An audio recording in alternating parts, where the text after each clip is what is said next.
अच्छा जी, हैंडसम लग रहा हूँ, थैंक यू यार, जज़ाकल्लाह जी। अच्छा भाई, आते ही मार्केट में एक सवाल आया है, समीउल्लाह भाई कह रहे हैं कि सर अगर आप ऑडिटर ना होते तो आप क्या होते? हो सकता है आपके वालिद, ये भी हो सकता है। आप पापा पापा कहते कहते कहते कहते फिरते मुझे, ऐसा ही भाई, तो डेजिग्नेशन तो मैं वो पसंद कर लेता। चलें, बोल समीउल्लाह आकाश, सही है। नहीं उसका अच्छा नाम है यार, और उसको खुद मस्ती है, अच्छा खासा बंदा आया हुआ है, सही है जी, यहाँ पे काम की बात करने के लिए। आप आके कह रहे हैं कि भाई आप अगर ऑडिटर ना होते तो क्या होते? I opted this profession my self, right? हाँ ऐसा ही है। वालेकुम सलाम हादी।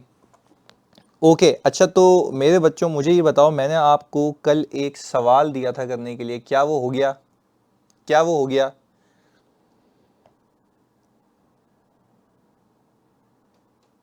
अच्छा, हो गया, कह रहा है भाई पहली बार क्या लगा, पहली बार पता लगा फादर बनना भी प्रोफेशनल है।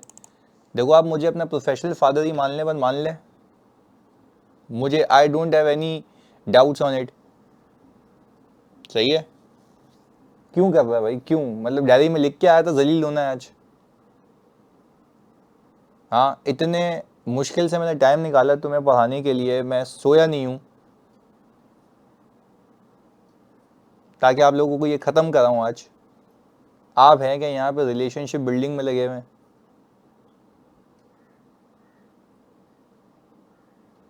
चलें, वो भी कर लेंगे, मैंने बोला ना 31 से पहले, फैजान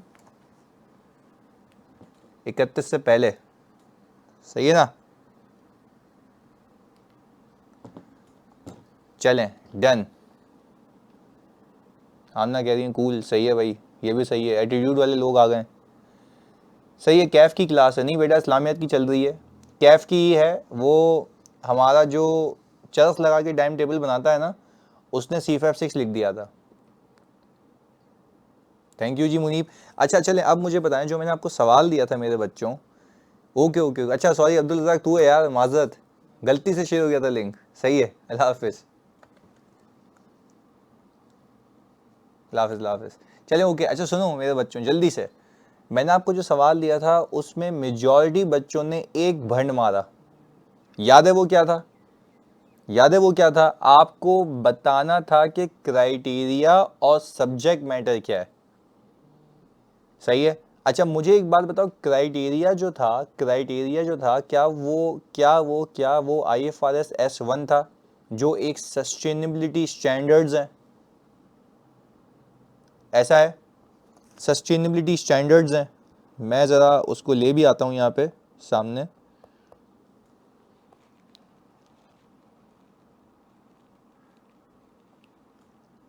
ये रहा भाई, ग्रीन ग्रो बैंक।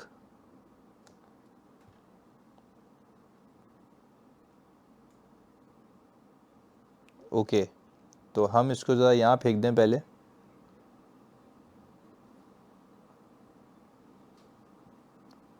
और इसका सल्यूशन भी ले आते हैं।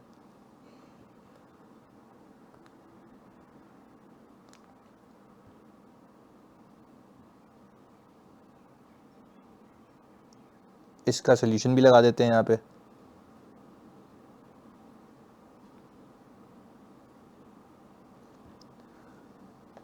अच्छा भाई, अब मुझे एक बात बताओ, यहाँ पे लिखा हुआ है कि आप बता दें, आइडेंटिफाई करें subject matter of the sustainability assurance engagement. मैंने आपको बताया था ना, सब्जेक्ट मैटर वो होता है जिसको आप ऑडिट कर रहे होते हो, ऐसा है मेरे बच्चों? जिसको आप ऑडिट कर रहे होते हो, ऐसा ही है मेरे बच्चों, ऐसा है। चलें ओके, जिसको आप ऑडिट कर रहे होते हो, अगेन ये हमने दिमाग में बिठाया हुआ। अच्छा अभी तो देखो, मैंने ये कहा, यहाँ पे Green Grow bank limited is a commercial bank with significant lending exposure to agricultural sector. A large portion of its agricultural loan portfolio is concentrated in the region that are increasingly exposed to flood risk due to climate change. अच्छा मैंने इस सवाल में पूछा नहीं था बकायदा, please सुनना, मैंने सवाल में पूछा नहीं था, पर अगर मैं आपको पूछूं कि बीइंग एन ऑडिटर आपको क्या इन डिस्क्लोजर्स की कंप्लीटनेस भी इंश्योर करनी होगी? जवाब दो। क्या इन डिस्क्लोजर की कंप्लीटनेस भी इंश्योर करनी होगी? अगर मैं दिमाग खराब करके ऐसा सवाल बनाने पे आ जाऊं, इस डिस्क्लोजर की कंप्लीटनेस भी इंश्योर करनी होगी, तो आपको नहीं लगता for the purpose of completeness what you need to do is to understand the business, आप बिजनेस को समझें, मेरे ख्याल से आपको इन्वायरमेंट को समझने की भी नीड है। हाँ भाई, ऐसा है। और क्लाइंट के पोर्टफोलियो को समझने की भी नीड है। पोर्टफोलियो से मुराद ये कि कहां कहां इसने लैंडिंग की हुई है। अच्छा, तो मुझे बताओ, इस केस के अंदर आप अगर ऑडिटर हैं तो आपका जो बिजनेस रिस्क है, यानी आपको पता है कि ये एंटिटी का बिजनेस रिस्क है, वो कौन सा यहां पे एटलीस्ट डिस्क्लोज होना चाहिए एड मिनिमम? जल्दी बताओ, एड मिनिमम जो डिस्क्लोज होना चाहिए। हाँ भाई, यहां पे सर, क्योंकि आप ये कहेंगे लार्ज कॉन्सेंट्रेशन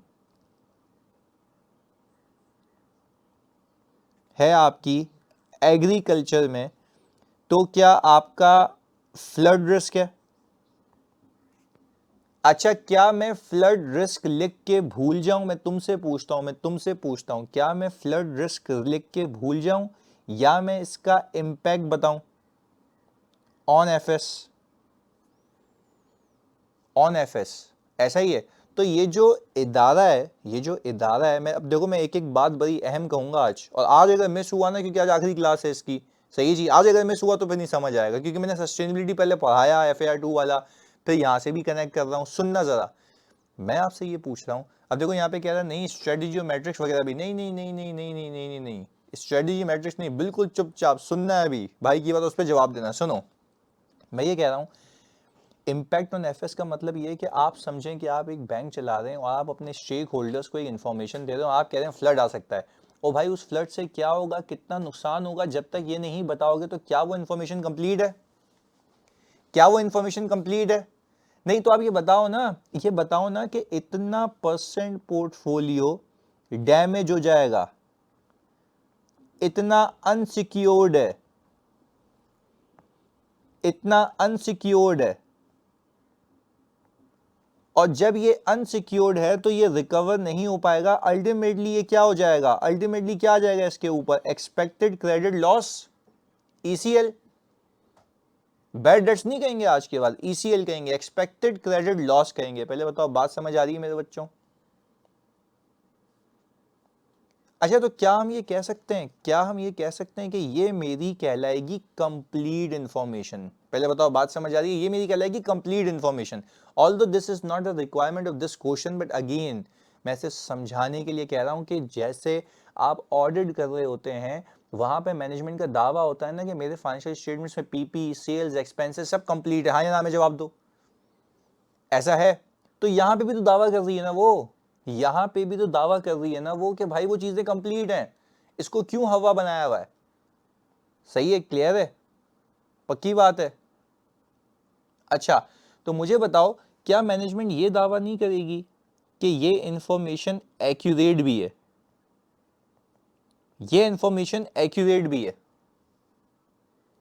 अच्छा, एक्यूरेसी का मतलब है, अगर वो कह रही है कि कोई 2 बिलियन का लॉस हो सकता है, तो ये 2 बिलियन का लॉस कैलकुलेट कैसे हुआ? क्या आपको ये पंचायत होनी चाहिए बीइंग एन ऑडिटर?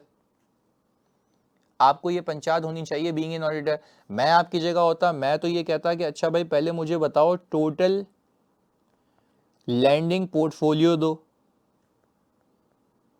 ऐसा ही है, टोटल लैंडिंग पोर्टफोलियो लेता, उसमें से मैं सेलेक्ट करता, फिल्टर लगाता किस पे? हाँ भाई, एग्रीकल्चर लैंडिंग पे, और फिर एग्रीकल्चर लैंडिंग का टोटल देखता है एक्सपोज्ड टू रिस्क कितना है।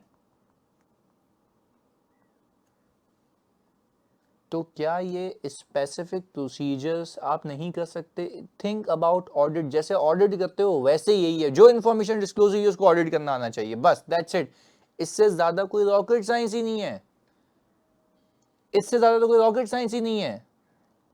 सही है। सिंपल क्या किया मैंने, टोटल लैंडिंग पोर्टफोलियो सेलेक्ट किया, agriculture lending, total expose to risk निकाल लिया मैंने।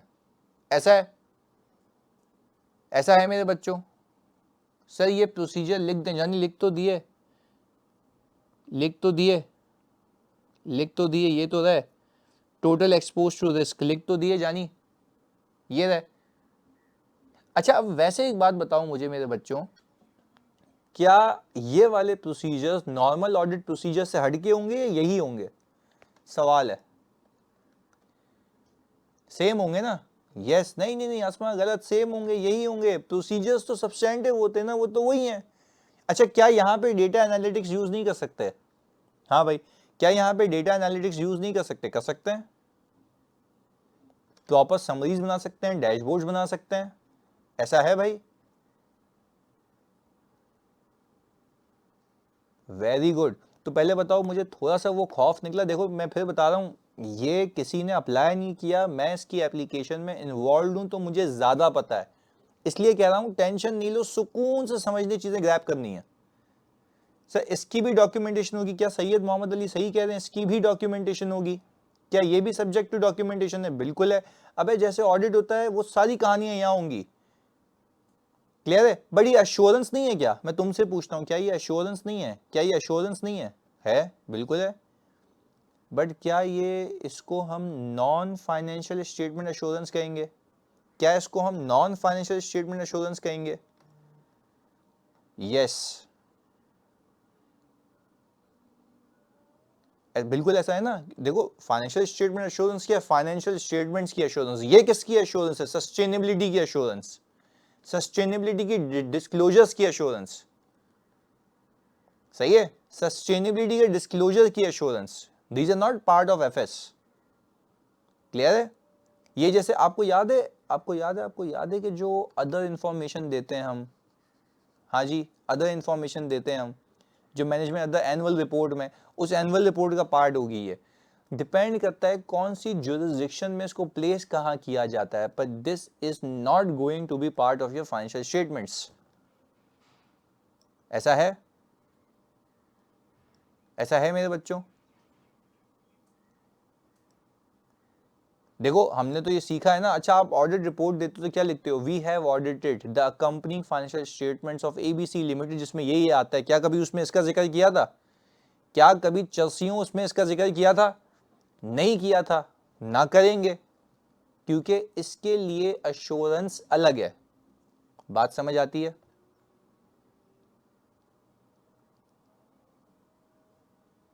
इससे ओपिनियन मॉडिफाई नहीं होगा। जब मैं इस पे ओपिनियन दे ही नहीं रहा भंगी, तो इससे ओपिनियन का क्या ताल्लुक है?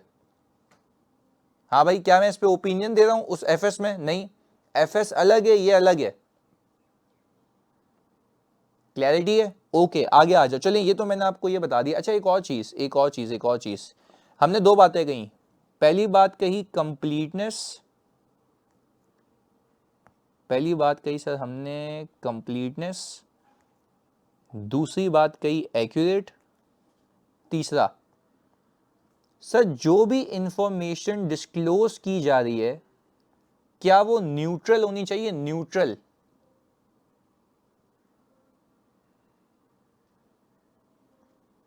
न्यूट्रल होनी चाहिए, ऐसा है। Very good. अच्छा यानी हम ये कह रहे हैं, यहां पे अस्मा कह रही है सर अनबायस्ड होनी चाहिए। हाँ भाई आमना ऐसा ही है, जल्दी बताओ आप क्या कह रहे थे? ऐसा ही है, अनबायस्ड होनी चाहिए। अच्छा अनबायस्ड होने का मतलब है एक पहलू ना बताओ, अनबायस होने का मतलब है एक पहलू ना बताओ। वेरी गुड, उदय ने बिल्कुल सही पिक किया, मैंने FAR 2 में पढ़ा है ये। अनबायस होने का मतलब ये क्या है? ऐसा तो नहीं है आप सिर्फ फेवरेट वाली पिक्चर दिखा रहे हो और जो नेगेटिव साइड्स हैं वो नहीं दिखा रहे, ऐसा है? यानी एक एग्जाम्पल देते हैं, एक एग्जाम्पल बना लेते हैं इसकी। हमने ये कहा कि भाई क्योंकि मैं एग्रीकल्चर लैंडिंग करता हूं, सही है, तो उसमें रिस्क ज्यादा होता है, तो मैं उसमें रिटर्न क्या मांगता हूं? जल्दी बताओ। रिटर्न क्या मांगता हूँ, ज़्यादा मांगता हूँ। अच्छा तो ये बता के अगर मैं निकल जाऊँ, क्या ये कंप्लीट पिक्चर है, क्या ये न्यूट्रल पिक्चर है? नहीं नहीं, you are not being neutral, you are just showing the positive picture, you are just showing the positive picture. Risk तो बताया नहीं, वेरी गुड समीउल्लाह, बेहतरीन यार, रिस्क तो बताया ही नहीं आपने, तो क्या आप यहाँ पे बायस नहीं हो गए? क्या आप यहाँ पे बायस नहीं हो गए? तो सर इसका मतलब ये है, इसका मतलब ये है कि जब आप सस्टेनेबिलिटी स्टैंडर्ड्स के तहत बनी हुई किसी भी चीज़ पे अपनी रिपोर्ट देंगे तो उसके फ्रेमवर्क का एक्सेप्टेबल होना बहुत ज़रूरी है। पहले बताओ, बात समझ आ रही है? उसके फ्रेमवर्क का एक्सेप्टेबल होना बहुत जरूरी है। सर एक मिनट होल्ड ऑन एक मिनट, इधर एक बात याद आई। अबे जब मैं ऑडिट एक्सेप्ट करता हूं, याद करो, जब मैं ऑडिट एक्सेप्ट करता हूं तो क्या उसमें भी मैं ये देखता हूं कि फ्रेमवर्क एक्सेप्टेबल है या नहीं है। हाँ भाई, फ्रेमवर्क एक्सेप्टेबल है या नहीं है, देखता हूं ना। अच्छा तो जब मैं सस्टेनेबिलिटी एश्योरेंस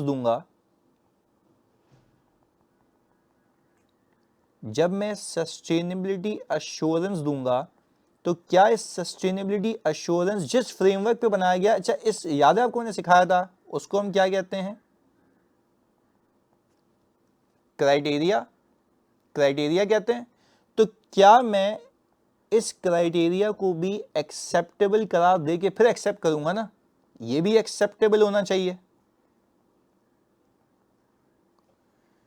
और अगर मैनेजमेंट ऐसे क्राइटेरिया पे फाइनेंशियल्स बना रही है, ऐसे क्राइटेरिया पे ये जो सस्टेनेबिलिटी डिस्क्लोजर बना रही है, वो ऐसे हैं जो ऑल टुगेदर न्यूट्रल नहीं है, आप कभी इस एंगेजमेंट को एक्सेप्ट करेंगे? हाँ भाई, नहीं करेंगे, ऐसा है। अच्छा कंप्लीट नहीं है तो भी आप नहीं करेंगे।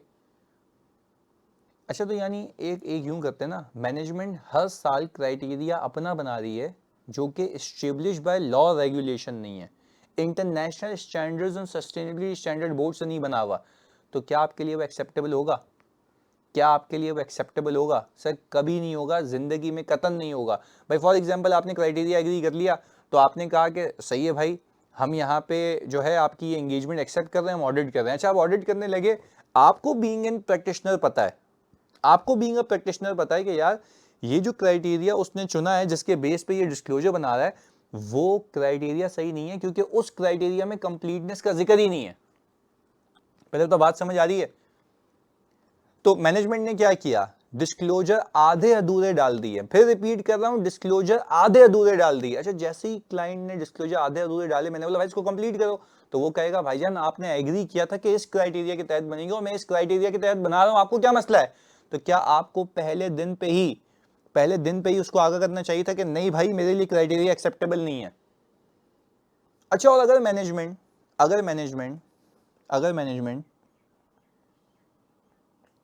IFRS S1 यानी सस्टेनेबिलिटी स्टैंडर्ड S1 S2 इसके तहत बना है, जो कि पूरी दुनिया में एक्सेप्टेबल स्टैंडर्ड्स हैं, तो क्या ये स्टैंडर्ड्स न्यूट्रलिटी, कंप्लीटनेस,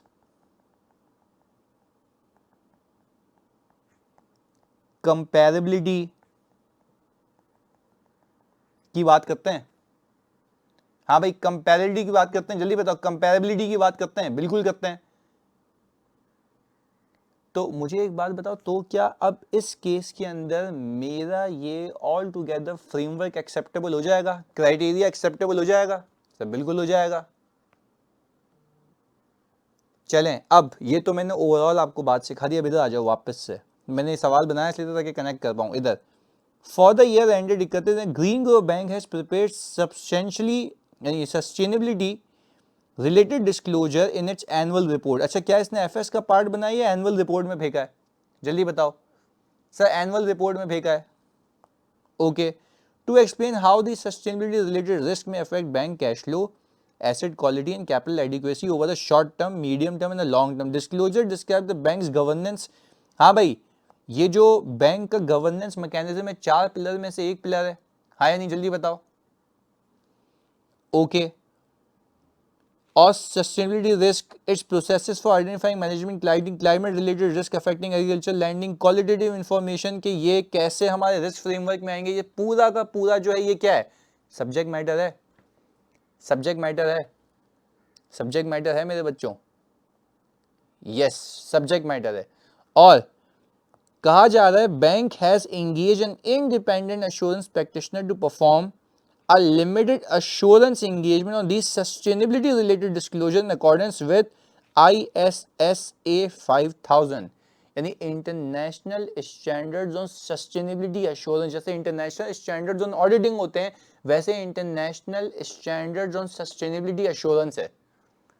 तो अब मुझे एक बात बताओ, ये जो आप रिपोर्ट अभी इशू करोगे इसकी, क्या रिपोर्ट इस वाले आइजा के तहत करोगे, इस वाले स्टैंडर्ड के तहत करोगे? हाँ भाई जल्दी बताओ, ऐसा है?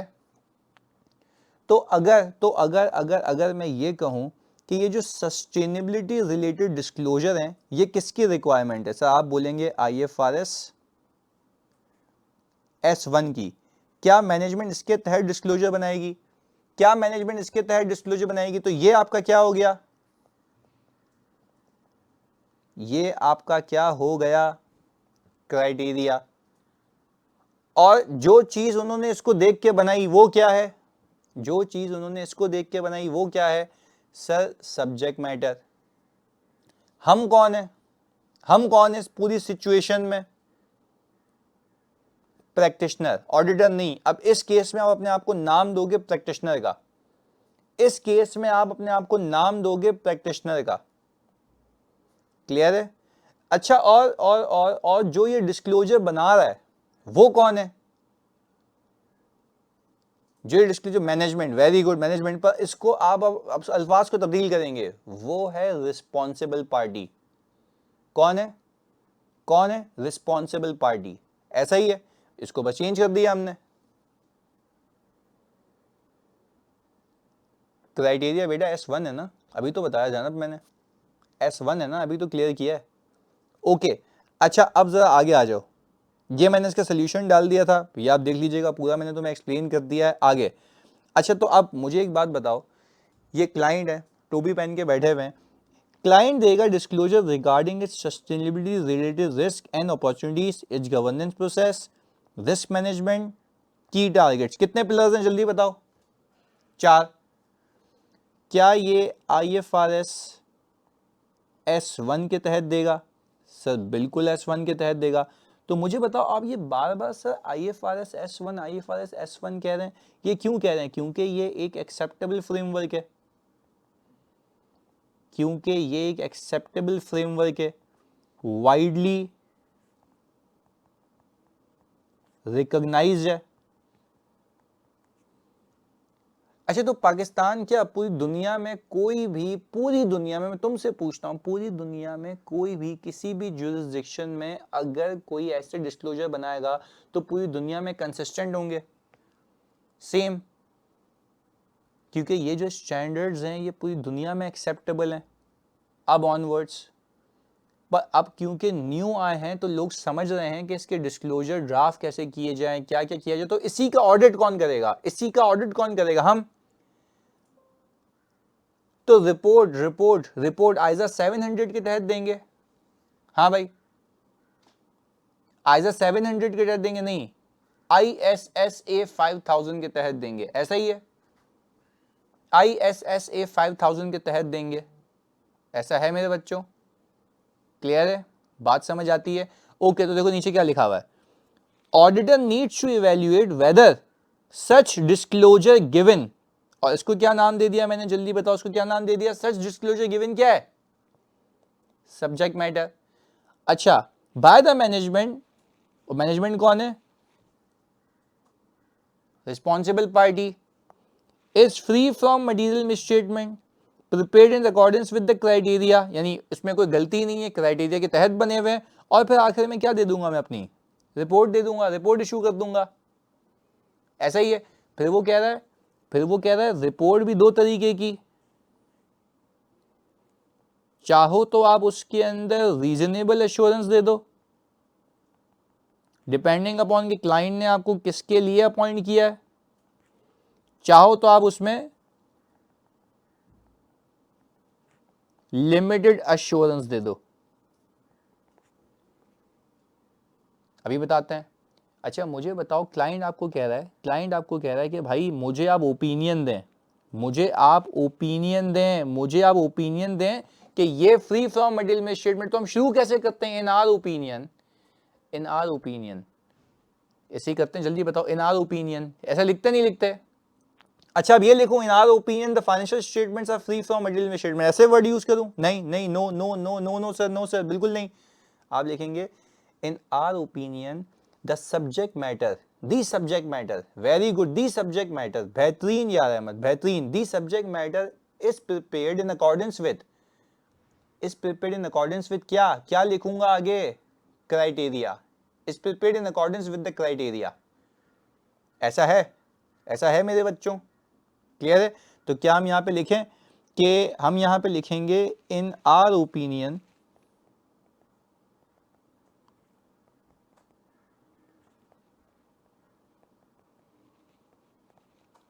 The subject matter is prepared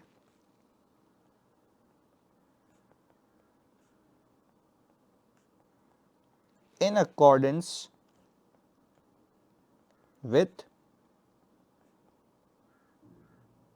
criteria. मैंने ओपिनियन दिया, इसको हम कहते हैं पॉजिटिव फॉर्म। क्या कहते हैं? लिख के बताओ, इसको हम क्या कहते हैं? Positive form.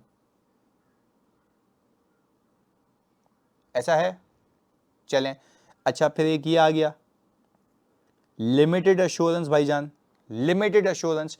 मैंने कहा भाई क्यों, ये क्यों ऐसी नौबत क्यों? उसने बोला भाई हमारा रेगुलेटर कहता है रिव्यू करवा लो। याद रखना, हमारा रेगुलेटर क्या कहता है, जल्दी बताओ, रिव्यू करवा लो। मैंने कहा रिव्यू करा लो मतलब?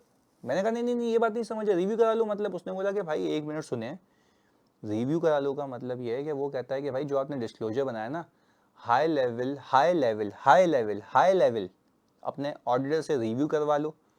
तो ऑडिटर आके क्या करेगा? प्रैक्टिशनर इंक्वायरी करेगा, एनालिटिकल प्रोसीजर परफॉर्म करेगा, बस। आई थिंक वो मुझे डॉक्यूमेंट्स में जाने नहीं देगा, कंट्रोल टेस्टिंग वगैरह कुछ भी नहीं करेगा। आपको क्या लगता है ऐसा है? ऐसा है? तो फिर अश्योरेंस, अश्योरेंस का नाम क्या हो जाएगा फिर? अश्योरेंस का नाम क्या हो जाएगा फिर? Limited assurance. Yes exactly. तो क्या रिपोर्ट, क्या, हाँ जैसे आइदर 2400 में होता है, बट अगेन इसकी रिपोर्ट जाएगी ISSA 5000 के तहत। उसमें कितने ऑप्शंस दिए हैं आपको, जल्दी बताओ, उसमें कितने ऑप्शंस दिए हैं? 2। डिपेंड करता है कि ऑर्गेनाइजेशन की नीड्स क्या। मैं आपसे पूछूं, एक चीज सिखाता हूं आपको। अगर आपको पता लगे किसी जुरिस्डिक्शन में कोई रेगुलेटर ये कह रहा है कि ऑडिटर से इसका ऑडिट करवाओ, रीजनेबल एश्योरेंस चाहिए, तो आप क्या ये लिमिटेड एश्योरेंस एक्सेप्ट करोगे? नहीं। वो क्योंकि आपको याद है ना, एक्सेप्टेबिलिटी पे भी एक सवाल है। आप पहले एंगेजमेंट एक्सेप्ट करने से पहले देखते हो उसका एक्सेप्टेबिलिटी का मकसद क्या है, यूजर कौन है। याद आ रहा है? सारी चीजें याद आ रही हैं? उसमें एक्सेप्टेबिलिटी क्या है, किस चीज के लिए, पर्पस क्या है। ऐसा तो नहीं है कि ऑडिट एंगेजमेंट मोस्ट सूटेबल हो रेदर देन रिव्यू। यूजर की नीड्स देखी जाती हैं। क्लियरिटी है? क्लियर है मेरे बच्चों? चलें ओके। अब तो मुझे एक बात बताओ, तो क्या इसमें जो मैं कंक्लूजन दूंगा तो वो ये लिखूंगा ना, nothing has come to our attention. यानी मैं जब रिव्यू कर रहा था, मैं ऑडिट कर रहा था, रिव्यू कर रहा था, लिख के बताओ, लिख के बताओ, रिव्यू। तो मैं बोला ना, मेरी मैं बस खाली मैं देख रहा था, एनालाइज कर रहा था, इंक्वायरी कर रहा था, मेरी नजर में ऐसा कुछ नहीं आया, दैट्स इट। क्लियर है? Nothing has come to attention that causes us to believe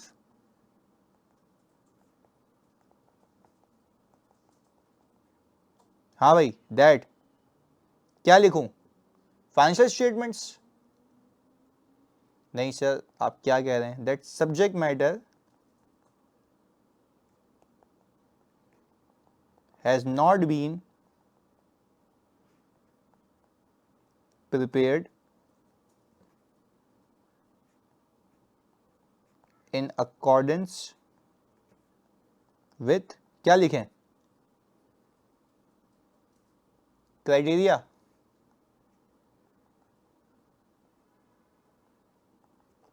जानी लिखने की गेम समझ आई, फर्क समझ आया, जल्दी बताओ फर्क समझ आया? बेहतरीन यार, लवली। अच्छा अब आओ, अब आओ, अब आओ, अब आओ, अब आओ, अब आओ प्लीज जल्दी से, फौरन फौरन से, जल्दी से। इसमें और आयजा, अच्छा अगेन इसमें और आयजा 2400 में फ़र्क ये है ना भाई, वो फाइनेंशियल इन्फॉर्मेशन है, ये नॉन फाइनेंशियल इन्फॉर्मेशन है। शुरुआत यहाँ से की है भाई, यही है ना शुरुआत, यही सिखाया है ना, यही सिखाया ना सर। IFRS S1 ही है या और भी स्टैंडर्ड्स हैं? और भी हैं स्टैंडर्ड्स। IFRS S2 है जो सिर्फ क्लाइमेट रिलेटेड रिस्क की बात करता है।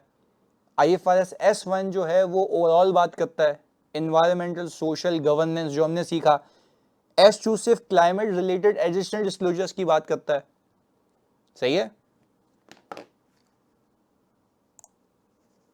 GRI ये ग्लोबल रिपोर्टिंग इनिशिएटिव्स हैं। सर इसकी अर्ली एप्लीकेशन पे EOM देंगे? हाँ भाई, अगर इसकी अर्ली एप्लीकेशन होगी तो EOM देंगे, जल्दी बताओ। इसकी अर्ली एप्लीकेशन पे EOM देंगे? अबे चर्सियों, फाइनेंशियल्स का पार्ट ही नहीं है, भंगियों, पागल क्या कर रहे हो? फाइनेंशियल्स का पार्ट ही नहीं है। एम्फेसिस तो मैटर कब दिया था चर्सी? जब matter is fundamental for user understanding of FS। एक नंबर के नशे हो, मतलब कौन सी सुल्फी है? चलो खैर, एनीवेज होता है। वो बोला तू मिल बात। ये उसने लगवाया सबके। जो बात है, सबको जलील कराने वाला एक ही बंदा। हाँ आप भी बढ़ गए इस चक्कर में, ऐसा ही है रियान। ये वैसे तुमने गलत किया इन लोगों के साथ। हाँ भाई। अच्छा अहमद कह रहे हैं सर हमने तो ना बोला, चलो सही है, ओके। अच्छा चलें मेरे बच्चों, बताओ आगे चलें। इसका इसका इसका हिसाब किताब। अच्छा देखो मैंने ना यहाँ पे सिर्फ आप लोगों के लिए, अच्छा मैं फिर बता दूं, सस्टेनेबिलिटी का स्टैंडर्ड नया आया है तो क्या उसमें नए सवाल आने की एक्सपेक्टेशन है? कुछ भी पूछ सकता है, ओपन एंडेड है, जल्दी बताओ। तो आपके भाई ने किया क्या, मैंने एक कंपैरिजन बनाया है कि जो ऑडिट होता है और सस्टेनेबिलिटी एश्योरेंस एंगेजमेंट होती है उसमें क्या फ़र्क होता है। ये आपके सामने, रीड कर लें एक बार, रीड कर लें। हर तरीके से तैयार करके भेजूंगा, हर तरीके से तैयार करके भेजूंगा, फिर आखिरी महीने जलील करूंगा। आ जाओ जी इधर जल्दी से, आ जाओ जी इधर, चलें जी इधर। हाँ भाई, यहाँ पे ऑब्जेक्टिव क्या होता है? To express an opinion on whether the financial statements are prepared in all material in accordance with the applicable financial reporting framework. यही है, बोला था जलील होना प्राइमरी रिस्पॉन्सिबिलिटी, ऐसा ही है इधर। To express a conclusion whether sustainability information is prepared in all material respects in accordance with the suitable sustainability reporting criteria। बात समझ आई? अल्लाह की कसम पहले रीड करता समझ नहीं आती, पर कॉन्सेप्चुअली क्लियर होगा या क्राइटेरिया क्या होता है, ये क्या होता है, दोनों में फर्क आ गया। अगर एग्जामिनर आपको 8 मार्क्स का ये कंपैरिजन दे दे, क्या ख्याल है? 8 मार्क्स का बता जाएगा। इन्विजिलेटर को बताना, बता इधर आ, इधर आ, बैठ इधर 5 मिनट। सही है, इधर सुनो जल्दी से। सर कंक्लूजन और ओपिनियन में फर्क है? नहीं बेटा, हम यहाँ पे पागल हैं, लिख रहे हैं, पागल हैं, बेवकूफ सारे यहाँ पे बैठे हुए 3 नुक्तों वाले। अबे छोटी चरस, सुबह से ये सिखा रहा हूँ, फर्क क्या अलग अलग बता रहा हूँ, बोल रहा हूँ वो जो है ऑल टुगेदर फाइनेंशियल स्टेटमेंट्स की शर्त में फिर फजूल सवाल कर रहा है। अबे इतना डिटेल करा दिया चर्सी, ये कौन सी चरस है जो उतर के नहीं दे रही? हाँ भाई, हाँ भाई, applicable criteria framework, recognised financial reporting framework, IFRS, local GAAP यानी जनरली एक्सेप्टेड अकाउंटिंग प्रिंसिपल, जैसे हमारा है IFRS प्लस कंपनीज एक्ट, जो भी हो सकता है। यहाँ पे recognised sustainability reporting framework, global reporting initiative, IFRS S1 S2, sustainability मतलब एश्योरेंस स्टैंडर्ड बोर्ड ने बनाए हुए हैं। क्लियर है? ओके जी। Role of criteria, provide recognition, measurement, presentation. यही बताता है जो अकाउंटिंग का क्राइटेरिया होता है, वो रिकॉग्निशन बताता है, प्रेजेंटेशन बताता है, अकाउंटिंग बताता है। और यहां पे क्या बताता है? Principles, matrix, disclosures, methodologies against which sustainability information is evaluated। यही है कि ये चीजें डालनी है, इस बेस पे डालनी है। ऐसा ही है 4 पिलर, बिल्कुल ऐसा ही है मेरे बच्चों, बिल्कुल ऐसा ही है। आ जाओ। Nature of information primarily quantitative और हिस्टोरिकल फाइनेंशियल डेटा होता है, जल्दी बताओ। Okay, combination of quantitative and qualitative ESG information. और ये क्या कह रहा है, फॉरवर्ड लुकिंग इंफॉर्मेशन होती है, फॉरवर्ड लुकिंग इंफॉर्मेशन होती है, ऐसा है? पक्का सीखा है हमने, समझा है हमने? अल्लाह की कसम तुम्हारी बुक में ये नहीं है, तुम्हारी बुक में ये नहीं है। और मैं ये तुम्हें बता दूं, सिर्फ 2 घंटे सोया, जताना नहीं है, जताया तो जाना चाहिए। खैर मैं, मेरा अपना प्रिंसिपल है, जिससे आप इश्क करते हो उसको जताओ कि मुझे तुमसे इतना इश्क है, सही है ना, ताकि फील हो सामने वाले को। इश्क ही ऐसी चीज है जो बताने से समझ आती है। ऐसा है तो वो इश्क मैं जता रहा हूं, मैं बता रहा हूं। 2 घंटे सोया हूं, आखिर अभी फिर जाके ऑफिस का काम करूंगा, नहीं सोऊंगा फिर भी मुझे अपनी वो रिस्पॉन्सिबिलिटी भी पूरी करनी है, ये भी करनी है। सही है जी। तो ये आ जाओ जल्दी से इधर। हादी भाई कह रहे हैं सो जाओ, ये अब्बू को भी यही कहते हैं, अब्बू थके हुए आते हैं ना, बोलते हैं जाए अंदर सो जाएं। वैसे हादी एक बात है आपस की, तुम अपने घर में आखिरी बेटे हो, ऐसा सवाल एक सो जाओ वाली बात से मुझे याद आया। हादी भाई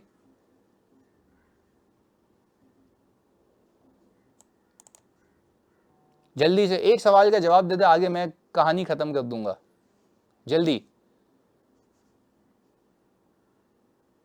अच्छा बोल रहा है मिडिल, तो देखो मसला यही है ना, तुम क्यों कहते हो अब्बू को सो जाओ? ना कहते तो तुम आखिरी होते, सही है। चुपचाप बैठा रहे अभी अगले 15 मिनट इधर। चलें चलें, आ जाओ इधर, फोकस के साथ जल्दी से। अब मटीरियलिटी, मुझे एक बात बताओ जल्दी से प्लीज। चलें जी इधर, बोला दिनेश भाई कट कर लेना तो सुनो। अच्छा भाई अब मुझे एक बात बताओ जल्दी से, मटीरियलिटी का कॉन्सेप्ट याद है? A misstatement is considered to be material if it is expected to influence the economic decision of user। ऐसा ही मेरे बच्चों। ओके, तो आपको नहीं लगता कि अगर आपने अपना ओपिनियन क्वालिफाई करना है, अगर आपने अपना ओपिनियन क्वालिफाई करना है, तो क्या इसमें भी कोई एक थ्रेशोल्ड होगा? यस, ऐसा है मेरे बच्चों, इसमें भी कोई थ्रेशोल्ड होगा, यस। पर क्या वो थ्रेशोल्ड डिपेंड करेगा कि आपका डिस्क्लोजर कौन सा गलत है, उसकी सिग्निफिकेंस क्या है? ऐसा है। तो क्या यहाँ पे क्वांटिटेटिव एस्पेक्ट्स के साथ साथ यहाँ पे भी क्वालिटेटिव एस्पेक्ट्स देखे जाएंगे?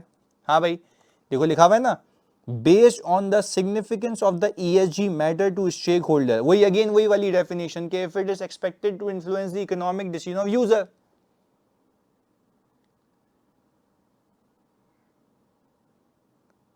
अच्छा यहाँ पे कह रहे हैं सर सस्टेनेबिलिटी में नॉन फाइनेंशियल डेटा की मटीरियलिटी कैसे सेट करेंगे? नहीं देखो, आप मुझे एक बात बताओ, आप कभी डिस्क्लोजर की मिस स्टेटमेंट की बात की है? हमने हमेशा की है ना डिस्क्लोजर की। एक डिस्क्लोजर जो यूजर की अंडरस्टैंडिंग के लिए फंडामेंटल, लेट से एक लीगल केस है जो कि बड़ा केस है, आप उसको हटा दो तो क्या वो अमाउंट से उसमें ये डिस्क्लोजर है? वो सिर्फ जल्दी बताओ सर, डिस्क्लोजर है। आप कहते हो ना वो मटीरियल है, आप सब कहते हो ना कि वो मटीरियल है, क्यों कहते हो? क्योंकि आपकी जजमेंट के अंदर वो इंफॉर्मेशन उसके डिसीजन को इन्फ्लुएंस करेगी। अब यहाँ पे वही कहानी कर लो, एक बैंक है और एक बैंक ने अपना 25% पोर्टफोलियो एग्रीकल्चर में रखा हुआ है और वो कह रहा है मैंने 5% रखा हुआ है, क्या ये मिसस्टेटेड है डिस्क्लोजर? यस। तो आप अभी क्या कहेंगे, मटीरियल कहेंगे? यस। तो यूजर को फोकस रख के कहा ना आपने कि इंपैक्ट इज मटीरियल। समझ आती है बात? ओके। अच्छा वो कह रहा है evidence and documentation, audit evidence चाहिए होता है, accounting record, supporting documents, confirmation, reconciliation, ये सारी चीजें होती हैं इसमें जो हमने की हुई हैं। अच्छा यहां पे एविडेंस में और चीजें भी आती हैं, policies, methodologies, data collection process, controls, calculations, underlying source data, हो सकता है ये यहां पे भी सफिशिएंट एप्रोप्रिएट ऑडिट एविडेंस चाहिए। अच्छा इसमें अगर मैं वैसे तुमसे पूछूं मेरे बच्चों इसमें गवर्नेंस भी आती है ना, 4 पिलर में गवर्नेंस, कि हाँ भाई ये जो बोर्ड ऑफ डायरेक्टर्स है ये गवर्न करते हैं। तो मैं आपसे एक और बात पूछूं, अगर मुझे इस पे सबूत लेना है कि गवर्नेंस इस चीज़ को देख रही दिख रही, तो क्या मैं मिनट्स ऑफ द मीटिंग ले सकता हूँ? क्या मैं मिनट्स ऑफ द मीटिंग को इंस्पेक्ट कर सकता हूँ? तो क्या इस केस में मुझे मिनट्स ऑफ द मीटिंग से सबूत मिल जाएगा कि गवर्नेंस है, जो कह रहा है वो सही कह रहा है? ऐसा है? अच्छा, फिर वो कह रहा है हमने नीचे सब कमेटी बनाई हुई है, तो मिनट्स में डिस्कस हुआ होगा ना कि सब कमेटी ने उसको रिस्पॉन्स किया है। अच्छा, और वो जो कहते हैं कि हमने मैट्रिक्स बनाए हुए हैं, हम मंथ ऑन मंथ उसको मॉनिटर करते हैं, तो month on month reporting inspect कर सकते हो, month on month reporting inspect कर सकते हो। अच्छा, और ये देख सकते हो कि मंथ ऑन मंथ रिपोर्टिंग में जो उनके ऑब्जेक्टिव्स हैं वो अचीव हो रहे हैं या नहीं हो रहे। ऐसा तो नहीं, अच्छा मैनेजमेंट ने लिखा हुआ है कि we are achieving our objective, हमने इस वक्त तक इतने ऑब्जेक्टिव अचीव कर लिए जब तक नहीं हुए हुए थे, तो क्या आप बोलोगे मिसस्टेटेड है? क्या आप बोलोगे मिसस्टेटेड है? बिल्कुल है। वो कह रहे थे कि हम इतना परसेंट पोर्टफोलियो, इतना परसेंट लोन, हम इतना परसेंट पोर्टफोलियो हो जाता, वो रख रहा है दवाई, हाँ चक्कर आ रहे हैं थोड़े से, प्लीज इधर। मैंने कहा कि जो बच्चे समझ गए, तुम्हारा नाम लेते समझ जाते हैं, देखो इधर। अच्छा, अब मुझे एक बात बताओ जल्दी से, आराम करेंगे ना जानी? ये मैं इसलिए पीऊंगा क्योंकि मेरे को फिर नींद नहीं करनी है, अभी मुझे काम करना है बहुत ज़्यादा, तो थोड़ा सा ऑडिट का नशा बिल्कुल रखेंगे। आपकी दुआ है ना, बस कुछ 2-3 दिन, ताकि मैं अपना काम मुकाऊं ना अच्छे से। जिम्मेदारी है यार, मुझे सोने से पहले आज कुछ भी करके अपने टास्क खत्म करने हैं, इसलिए आपने सीधा फेस बनाया, फिर उल्टा बनाया, फिर रोने वाला बनाया। सही है, चलें आप दुआ करें हो जाए आज। चलिए तो सुने मेरे बच्चों, सुने। अच्छा, फिर आपने क्या किया, मैनेजमेंट ने कहा था मेरे बच्चों कि मैं यहाँ तक इतने परसेंट पोर्टफोलियो यहाँ पे ले आएंगे। तो मुझे बताओ, अगर ये वो फैक्ट डिस्क्लोज कर रहे हैं एफएस के अंदर, और ये फैक्ट अगर गलत है, तो क्या आप बोलोगे वो इन्फॉर्मेशन सही है? हाँ जी, रेहान खालिद कह रहा है कि सर काश मुझे भी कोई कहता है कि अपना ख्याल रखें। यार अम्मी है ना, कहेंगी तुम्हें, मैं कह रहा हूँ तुम्हें ख्याल रख अपना यार, जानिए आई लव यू।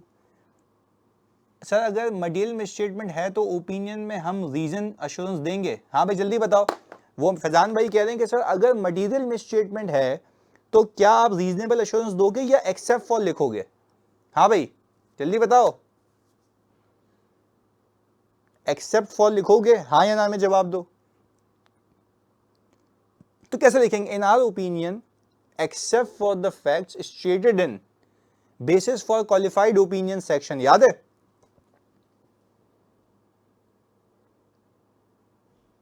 तो हम बता देंगे ना, फिर हम बोलेंगे द फाइनेंशियल स्टेटमेंट्स के the subject matter has been prepared in accordance with criteria. तो फिर यूजर को पता कैसे लगेगा कि उस इंफॉर्मेशन में भर गया है? एक्सेप्ट फॉर तो लिख दिया, कैसे पता लगेगा कि इंफॉर्मेशन में भर गया है? जल्दी बताओ।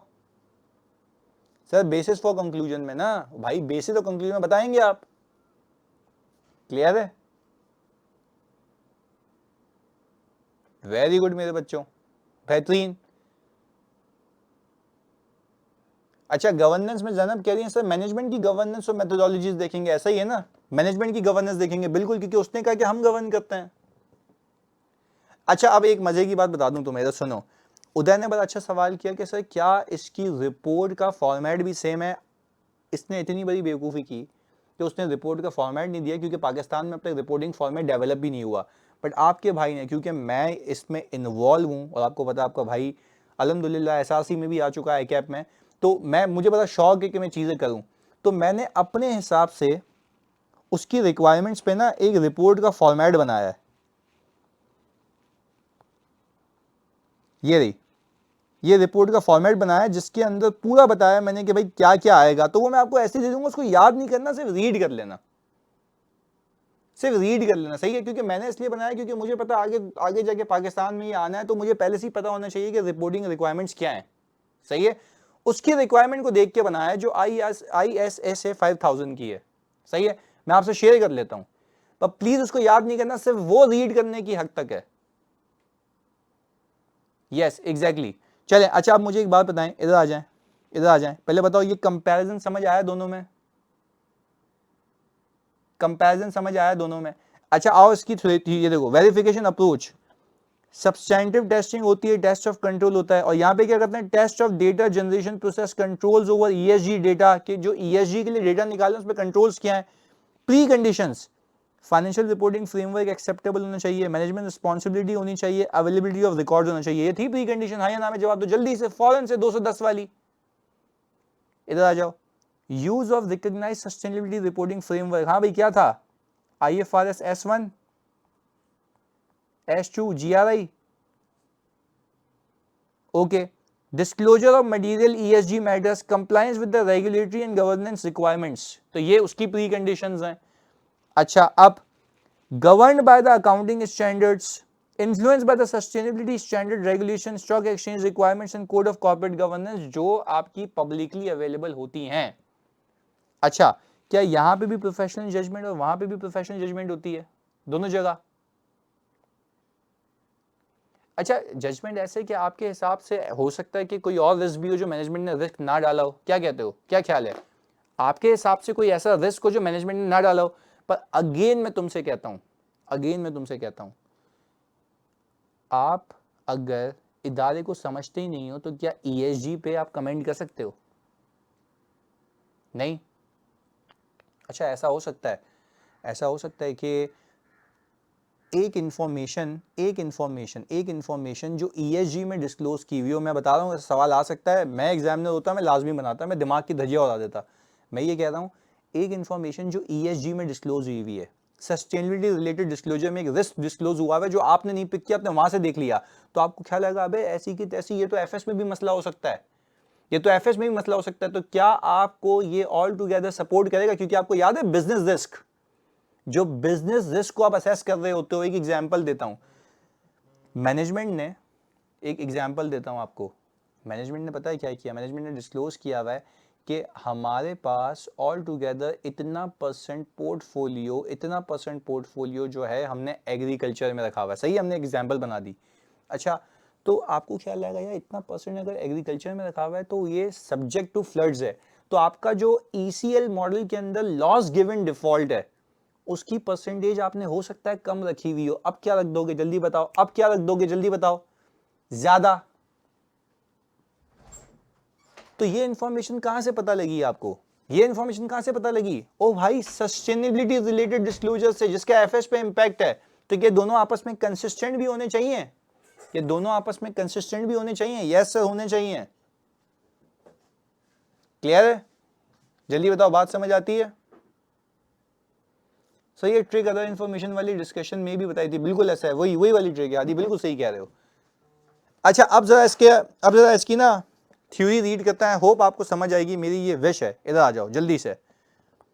मैंने कहा sustainability reporting discloses an organisational environmental social and governance performance using framework such as IFRS sustainability disclosure S1 and S2 and global reporting initiative. बताओ इसमें कोई कंफ्यूजन मेरे प्यारे बच्चों, जल्दी बताओ इसमें कोई कंफ्यूजन?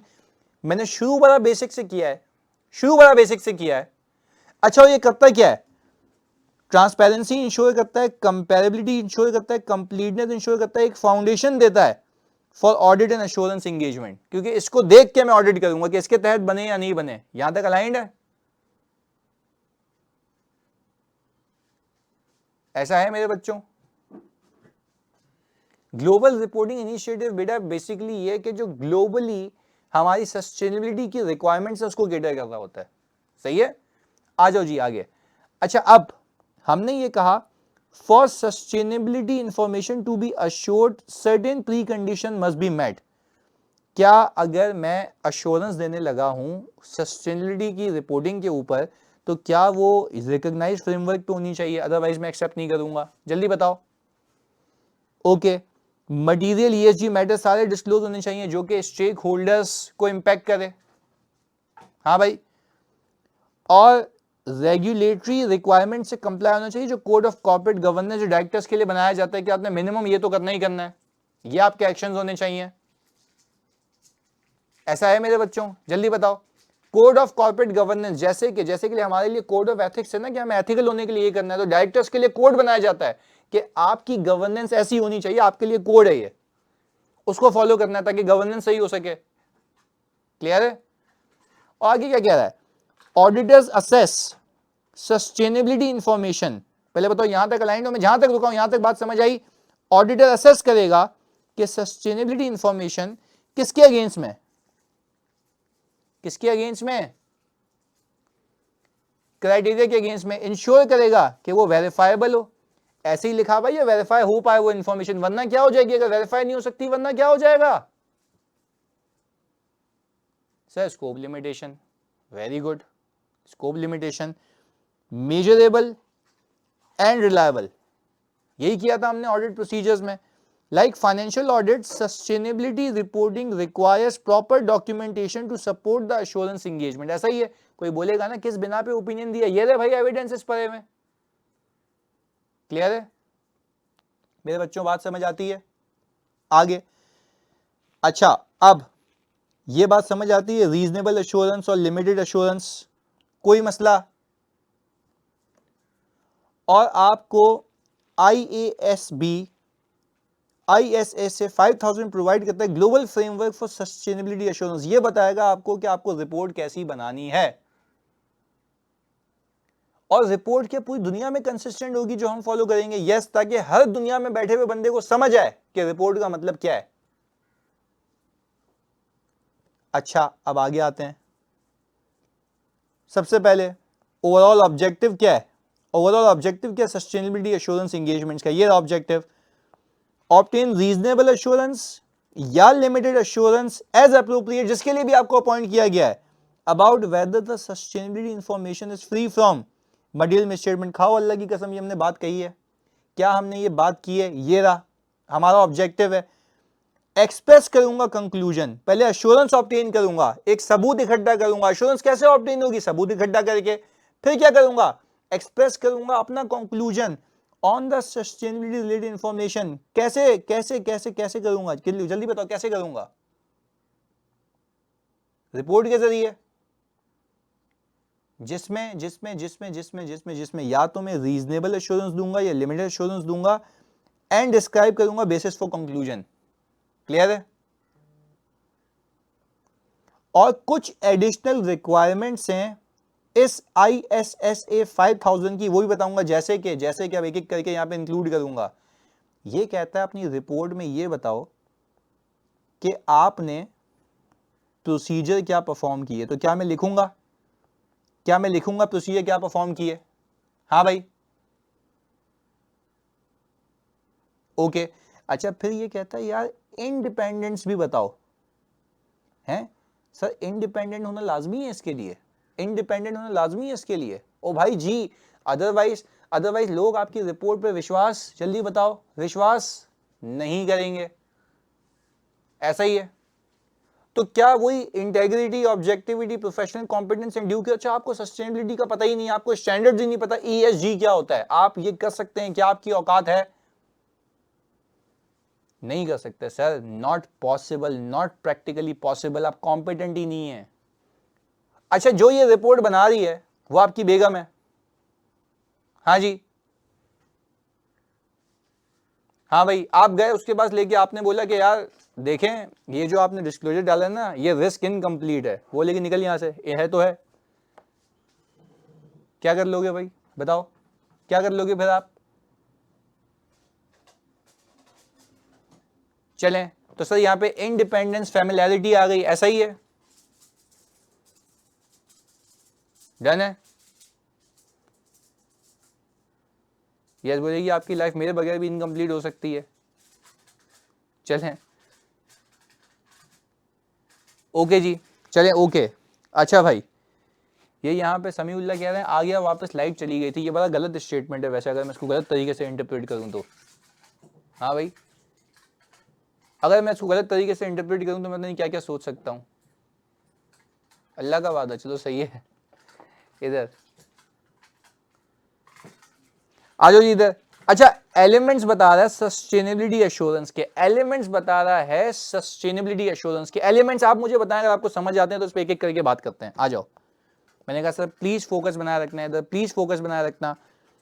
बोले 3 पार्टी रिलेशन होता है इसमें, जिसमें एक होता है प्रैक्टिशनर, एक होती है रिस्पॉन्सिबल पार्टी, एक होता है इंटेंडेड यूजर। कोई नई चीज समझ आता है? समझ आता है मेरे बच्चों? यस, ऐसा है। आगे, एप्रोप्रिएट अंडरलाइंग सब्जेक्ट मैटर, बोल रहा सब्जेक्ट मैटर है वो आइडेंटिफाइबल होना चाहिए, केपेबल और बीइंग कंसिस्टेंट होना चाहिए for measurement against the criteria. भाई जो इंफॉर्मेशन बनाई है वो आइडेंटिफाइबल होना चाहिए। नहीं आइडेंटिफाइबल मतलब जब मैनेजमेंट ये डिस्क्लोजर बनाए तो मैनेजमेंट स्पेसिफिकली लिखेगी ना कि ये इंफॉर्मेशन इसके तहत बनाई गई है, इस फ्रेमवर्क के तहत बनाई गई है। जल्दी बताओ, ऐसा है? अच्छा, अगर ये फ्रेमवर्क आइडेंटिफाइबल नहीं है, लेट्स से अगर ये फ्रेमवर्क आइडेंटिफाइबल नहीं है तो क्या कोई बंदा इसको मेजर कर पाएगा किसके तहत बनाए गए? नो। अच्छा, बोला in sustainability engagement that typically includes ESG disclosure, carbon emissions, supply chain impact. बोला भाई यही आप डिस्क्लोज कर सकते हो डिपेंडिंग अपॉन कि इदारा कौन सा है, इदारा कौन सा है। क्लियर है? अच्छा मुझे बात बताओ, सप्लाई चेन मैनेजमेंट में एक एग्जांपल दे देता हूं। आप इंपोर्ट करते हो बाहर से और इंपोर्ट बंद हो गई, क्या आपकी सप्लाई चेन डिस्टर्ब हो जाएगी? तो क्या ये भी एक रिस्क है, इन्वायरमेंटल रिस्क है, इन्वायरमेंटल रिस्क है। ऐसा है मेरे बच्चों? अच्छा एक और चीज बताओ, एक और चीज बताओ, आप जो हो आपकी एसोसिएशन किसी ऐसे ब्रांड के साथ है, ऐसे ब्रांड के साथ है जो यूएस आर्मी को फंड करता है, पाकिस्तान में बैठे हुए हो, या इस्राएली आर्मी को फंड करता है, क्या आपका बिजनेस इंपैक्ट होगा? पर क्या ये इन्वायरमेंटल या social, very good, social impact आएगा? क्या ये डिस्क्लोज करना बनता है? क्या ये डिस्क्लोज करना बनता है? अब इदारा इसको कैसे मैनेज करेगा, क्या ये फिर लिखा जाएगा? स्ट्रेटजी क्या होगी? हम उसको मॉनिटर करेंगे, हम उसको चेक करेंगे, वेरीफाई करेंगे। Yes exactly. अच्छा सूटेबल क्राइटेरिया, बोले क्राइटेरिया सूटेबल कब होगा? जब वो रेलेवेंट हो, कंप्लीट हो, रिलायबल हो, न्यूट्रल हो और अंडरस्टैंडेबल हो। अच्छा रेलेवेंट का मतलब एक बैंक है, एक बैंक है और वो बोल रहा है मैं कार्बन एमिशन के डिस्क्लोजर डालना चाहता हूं, कार्बन एमिशन के डिस्क्लोजर डालना चाहता हूं। कार्बन एमिशन का मतलब समझ आता है? पोल्यूशन के डिस्क्लोजर। हाँ भाई डालने दें उसको। नहीं तो क्राइटेरिया तो है, क्राइटेरिया तो है। नहीं तो भाई क्राइटेरिया है ना, आपको क्या मसला है? नहीं आप कौन होते हैं, आपको क्या मसला है? हाँ भाई रेलेवेंट नहीं है ना, बिजनेस से रेलेवेंट नहीं है। Very good. तो पहले रेलेवेंस का मतलब समझ आया?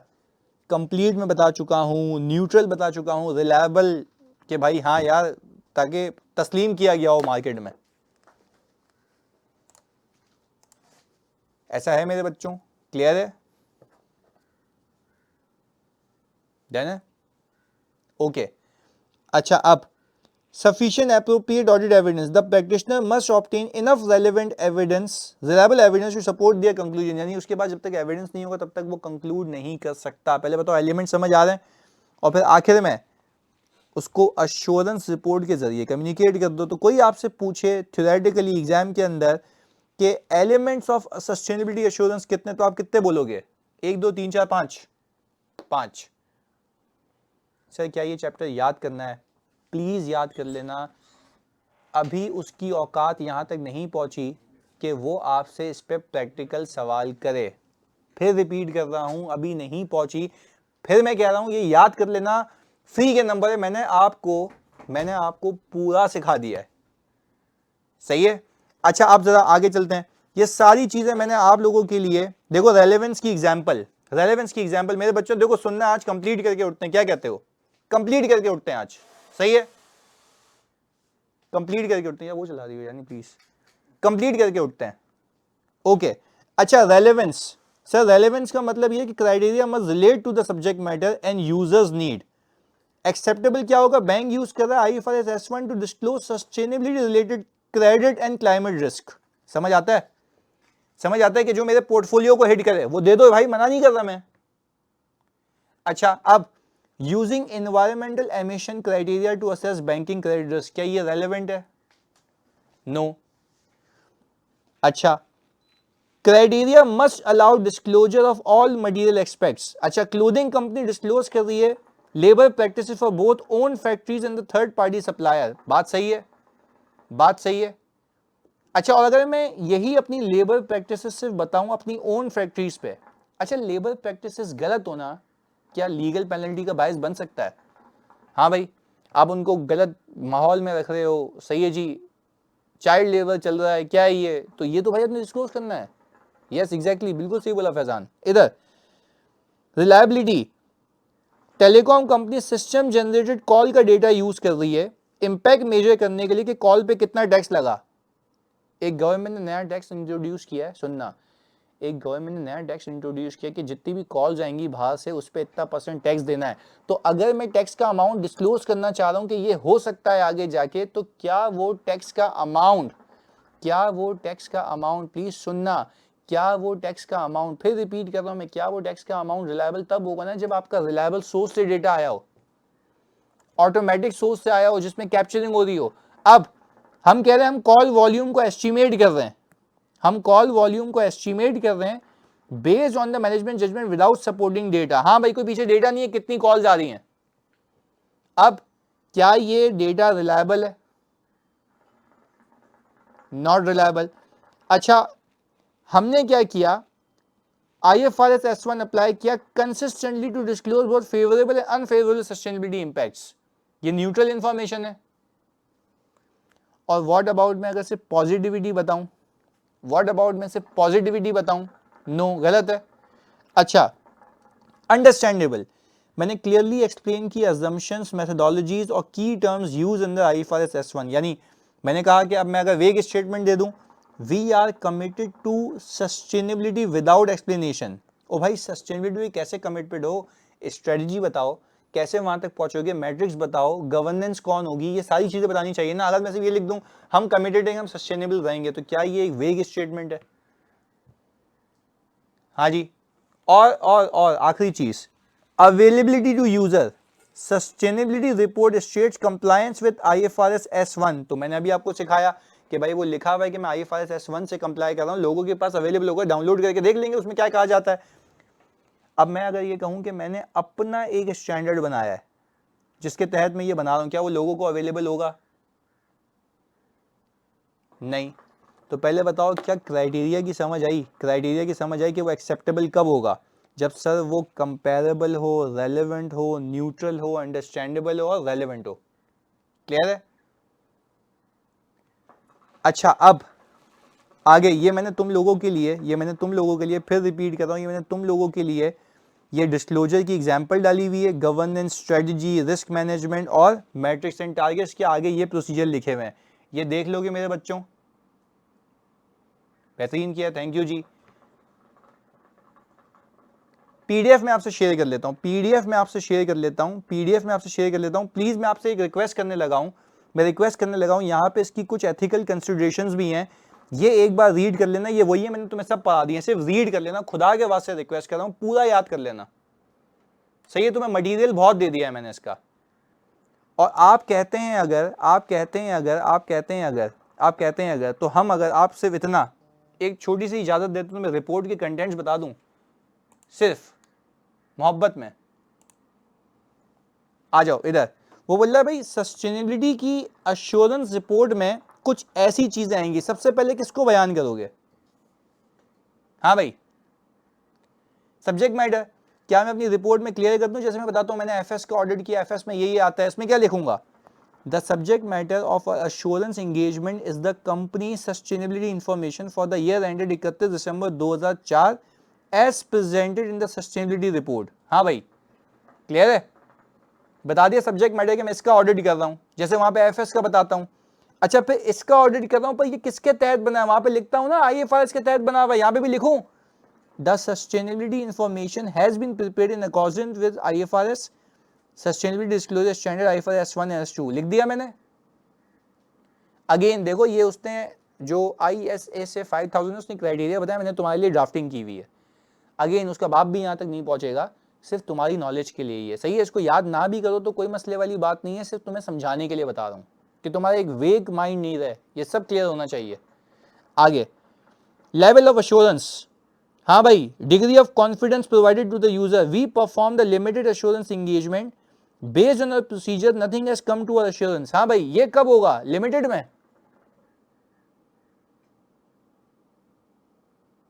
ओके अच्छा, क्या मैं स्कोप ऑफ वर्क क्लियर कर दूं कि मेरी एश्योरेंस एंगेजमेंट जो कवर कर रही है वो सस्टेनेबिलिटी स्टैंडर्ड्स को कर रही है, यानी मैंने इस क्राइटेरिया को इवेल्युएट किया है, इस सब्जेक्ट मैटर को इस क्राइटेरिया के तहत इवेल्युएट किया, इससे आगे मुझसे एक्सपेक्टेशन नहीं रखना। पहले बताओ बात समझ आ रही है? और फिर मैंने यहाँ पे बता दिया कि मैंने काम क्या किया। मैंने आपको बताया था क्या ये ISSA 5000 की एडिशनल रिक्वायरमेंट्स हैं?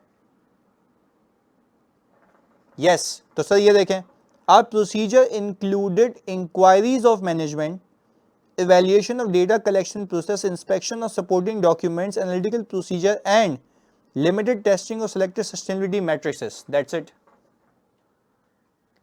पहले बताओ मेरे बच्चों, बात समझ आती है? और फिर देखो इसके आगे, मैनेजमेंट की रिस्पॉन्सिबिलिटी हमारी, अश्योरेंस स्टैंडर्ड फॉलोज। मैंने कौन से अश्योरेंस के स्टैंडर्ड के तहत दी? जल्दी बताओ कौन से स्टैंडर्ड के तहत दी है रिपोर्ट?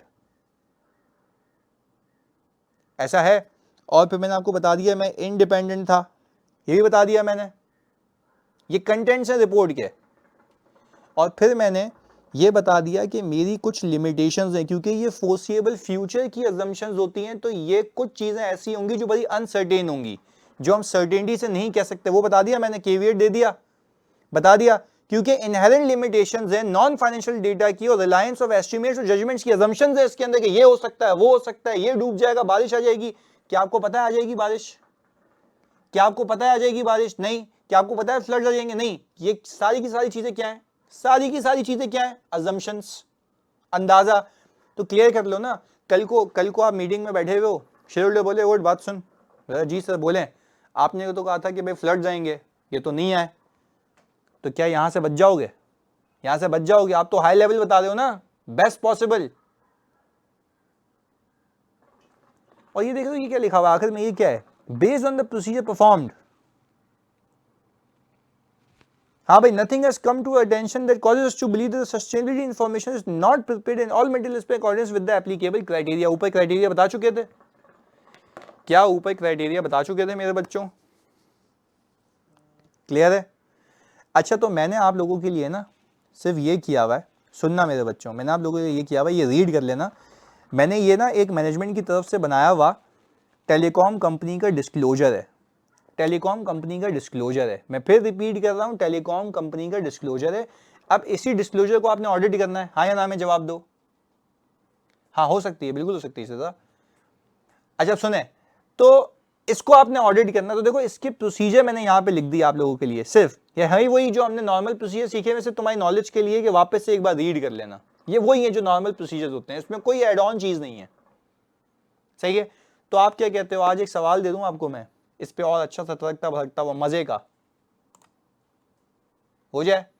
चलें, तो हैवी वाला सवाल with a very heavy heart मैं तुम्हें बता दूं, मतलब बड़ा एक रोलर कोस्टर राइड रही है। मैं बहुत बिजी भी रहा हूं, पर मैंने अपनी जो है कमिटमेंट पूरी की है, मतलब मैंने अपनी कमिटमेंट पूरी की है, मैंने कोशिश की है कि मैं हर दर्जे की कोशिश करूं तुम्हें वो क्वालिटी एजुकेशन दे सकूं, वो क्वालिटी नॉलेज दे सकूं जो तुम्हें पास कराए, सही है?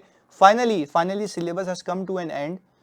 इसका मतलब ये नहीं कि बैच एंड हो गया है, मैं यहाँ पे हूँ, तुम भी यहीं हो, अगला महीना पूरा प्रैक्टिस करेंगे, मैं तुम्हारे दिमाग की धज्जियां उड़ा दूंगा। ये मैं तुम्हें आज कह रहा हूँ, लाइव कह रहा हूँ, लव यू टू जानी, मैं तुम्हें कह रहा हूँ, मैं तुम्हें पागल कर दूंगा, डीमोटिवेट होने हाना क्लास के अंदर, ताकि आखिर में ऐसा मोटिवेट होकर निकलो कि बोलो आने दो सवाल को ऐसी की तैसी। मैं कोशिश करूंगा हर एक एक्सपेक्ट को कवर करूं तुम्हारे प्रैक्टिस सेशंस में। एंड बस हमेशा की तरह मैं ये कहूंगा, मैंने कोशिश की है कि मैं अपनी इस टीचिंग का हक अदा करूं, एंड आई होप मैंने शायद अपना हक अदा किया, सही जी, और आप तक वो चीज़ पहुंचाई। तो इंशाल्लाह मतलब मैं लिटरली बता रहा हूँ, मैं वैसे वाला स्ट्रांग बन रहा हूँ पर आंखें नम है, just because of you guys. I love you guys, बहुत अच्छा सफ़र रहा तुम्हारे साथ, ये ख़त्म नहीं होता, हम आगे भी साथ हैं, सही है? लव यू यार। बस एक चीज़ before I go, do give your feedback, सही है जी, do tell me that how I been throughout the journey, ज़रूर बताना मुझे, सही है? मैं एक पोस्ट लगा रहा हूँ, यू टेल मी, सही है जी? चलें, जज़ाकल्लाह, अल्लाह हाफ़िज़।